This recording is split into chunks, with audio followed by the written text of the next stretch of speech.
everybody, welcome today to the live stream. I'm here practicing Mozart's Piano Concerto No. 4 that I'm going to perform live online on the platform Stage It in March. So I've worked on this a couple of times here already, so I'm at the stage where I can almost play it all from memory, and I'm just maintaining the technical and musical parts, combining them together to be as prepared as possible for the performance. So let me know where you are watching from, if you're watching on Periscope or you're watching on Haps. Today I'm streaming from the mobile because I'm very busy with lots of things today using my laptop. But the sound isn't too bad here actually, just for these behind the scenes streams. When I do my professional performances, I always use a microphone for the best quality audio and my HD camera as well. So let's go from the top again. Mozart Concerto No. 4. So this concerto has a short introduction with the orchestra playing, where they start with this theme as well. Just want to clean up a few spots there. And then after that intro, this is the last 5 bars of the orchestra. You got this? And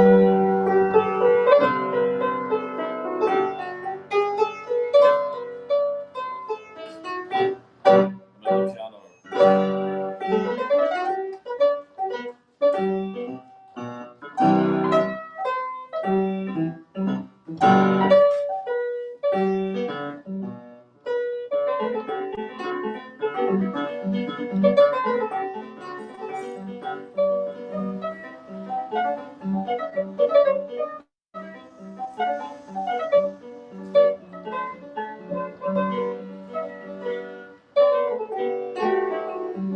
So as you can see already, it's very lyrical, like a lot of Mozart's works. Let me just check one thing here. Because this music is sort of like a late Baroque piece in my mind as well. So you find there's a lot of ornaments that you wouldn't get in the later concerto so much. You obviously get a lot of trills and turns and things, but here you get more like mordants. Like these ornaments, like more Baroque sounding ornaments. So it's very interesting. This is like the point where Baroque and classical merge together.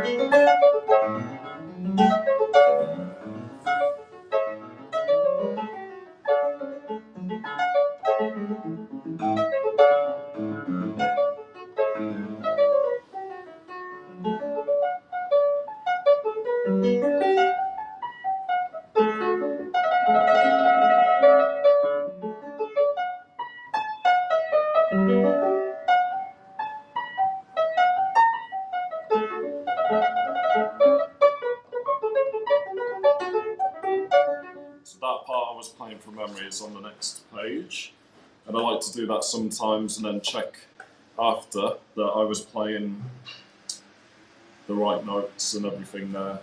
This time it was more or less there. So let's just go from here.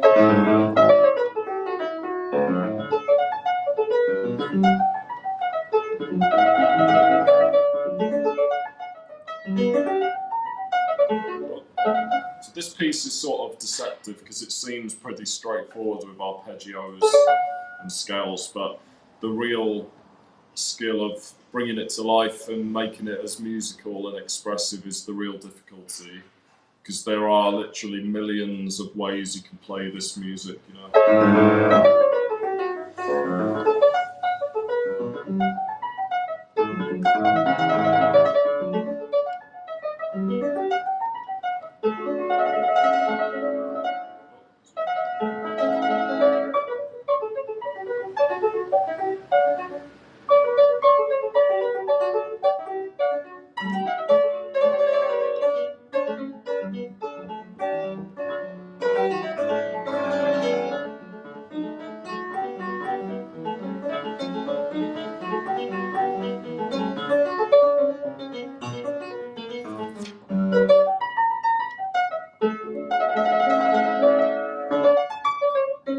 Okay,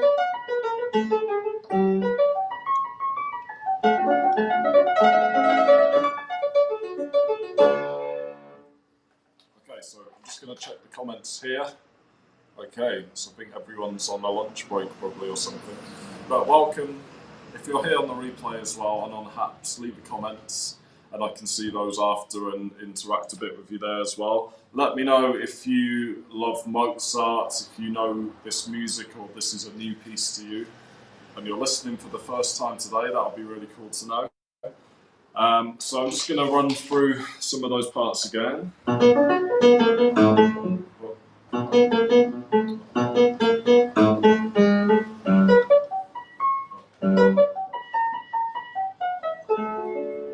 I like to experiment with different phrasing and emphasising certain notes as well. And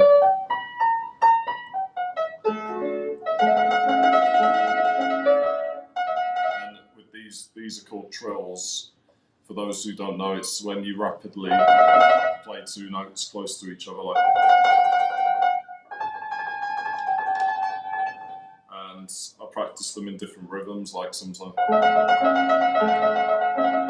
then triplets.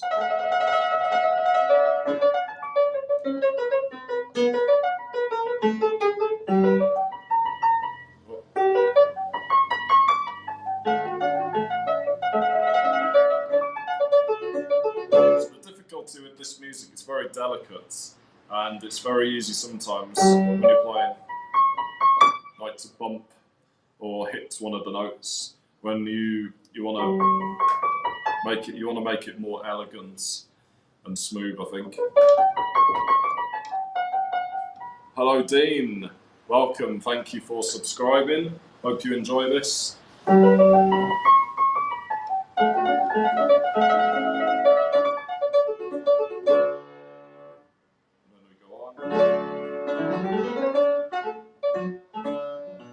So this is like the main theme of this first movement.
Okay, so nearly memorised that. Let's just check here.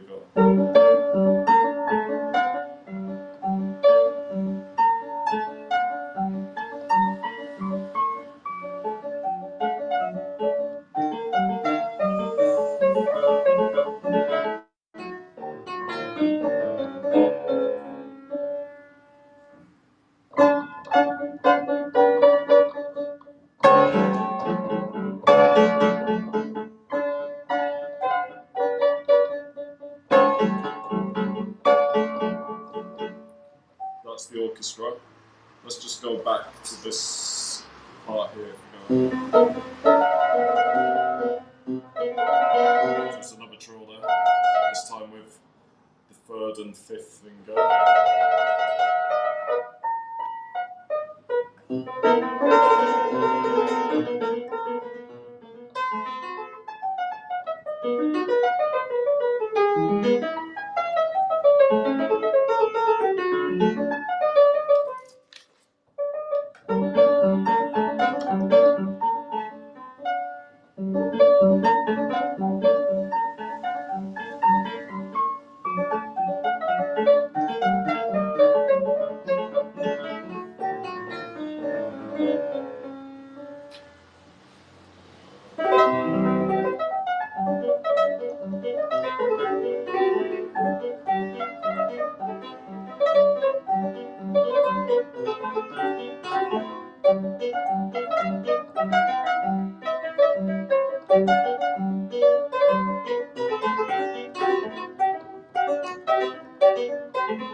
Let's go slower now.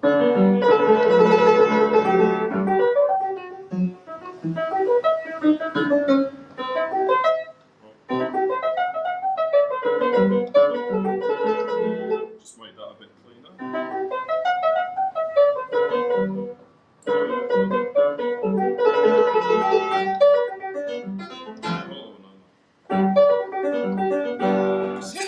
Whoa, excuse me.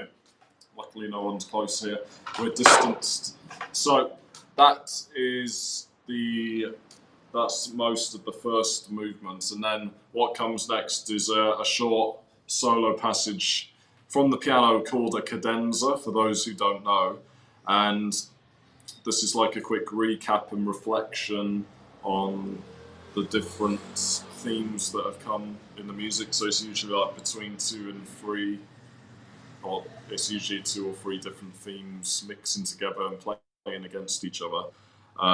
What I'm actually going to do is improvise a cadenza. I'm setting myself that challenge right in the moment of the performance to create a solo cadenza no one has ever heard before until that time, where I'm mixing themes of that. Hey, Annette McCann, how you doing? Bless you, thanks, thank you. Do you mean that for the sneeze or for the pressure I'm putting on myself for this cadenza? But I've been practicing improvising, which might sound a bit odd because improvising, of course, is making it up. But I think improvising, you can only really do it after you practice, because you build up like a database in your mind of different ideas and directions you can go. So that, in that sense, it is pre-planned, but then it gives you the flexibility right in the moment to create and go in a different direction, and it still can be like totally different each time, and it's a new it's new music that no one has ever heard, really. So I'm really excited to do that. The sneeze, yes, I thought so. Oh, you're on Haps now. Did you switch, or you changed your profile picture? Welcome to Haps anyway, it's really good here. I'm gradually inviting everybody from Periscope to come here because it's closing soon. I will do the occasional Periscope, standalone Periscope sometimes, because at the moment my microphone doesn't work on this app, Haps, but it works on Periscope, the mobile. My USB microphone, because I've got an adapter now, I can connect to my phone to use that really good mic that I use for all my performances, as you know. But today is okay, it's behind the scenes and the sound isn't too bad here, even on the phone. So I'll just play a few more parts of this movement again. So let's go back to this part. Here we go. So this concerto is in G, where we get this very nice part in C major.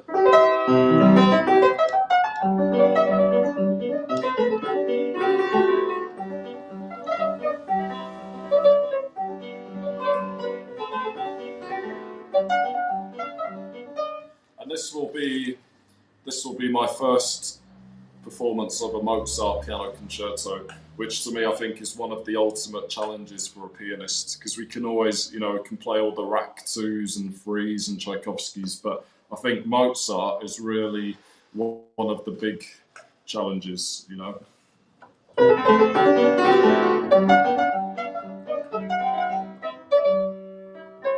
if I go a bit slower.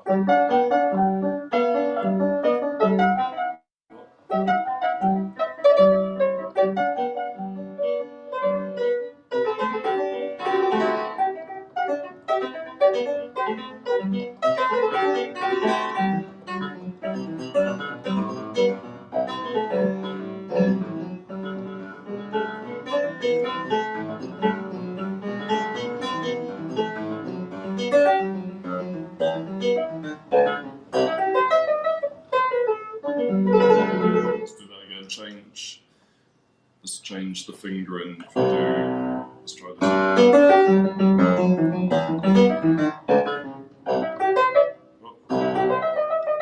So with fingering, I always like to use ones that keep the hands as natural as possible all the time. So this one, see, it just allows the hand to travel nicely around, you know. And some of the fingerings I do are slightly unconventional because they're from my late mentor Peter Feuchtwanger. And as one example, at the beginning of fur release, I start with the thumb, and then I do something like 1, 2, 4, 3, so that it's like the hand is walking instead of just playing like this. Keeps the hand in motion. So I use similar ones. Like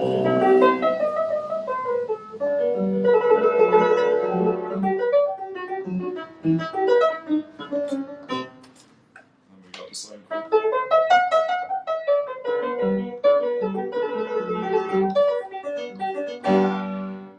And then the orchestra have this. And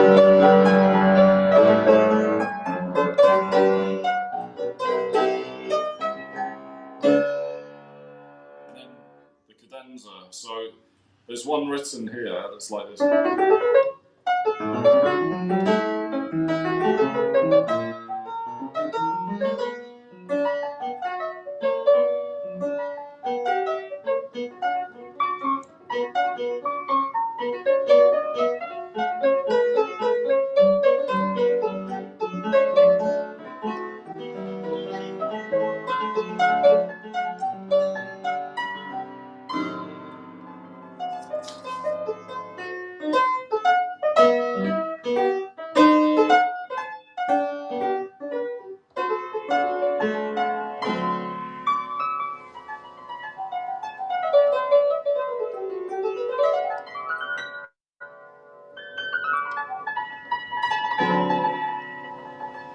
So that's one example of a cadenza using the two different themes. So I'm going to improvise something that could be similar or very different, who knows. But I'm going to try it and keep it in the classical style as much as I can. Well, thank you, Dean, for the tip there. Got Talent Award, I appreciate that. Thank you very much. So I'm going to finish there now, everybody, because I've got a few different appointments here online today with Zoom and other things like that. So I'm going to go and rest a bit and then practice more and then have the meetings and everything and eat and all the usual things we need to do every day. So thanks, everybody. Take care.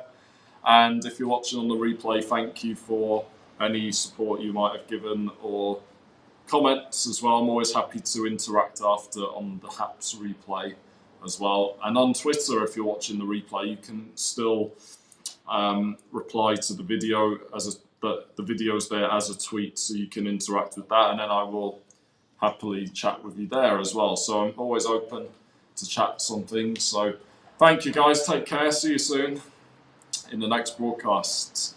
Bye for now. And thank you, Annette.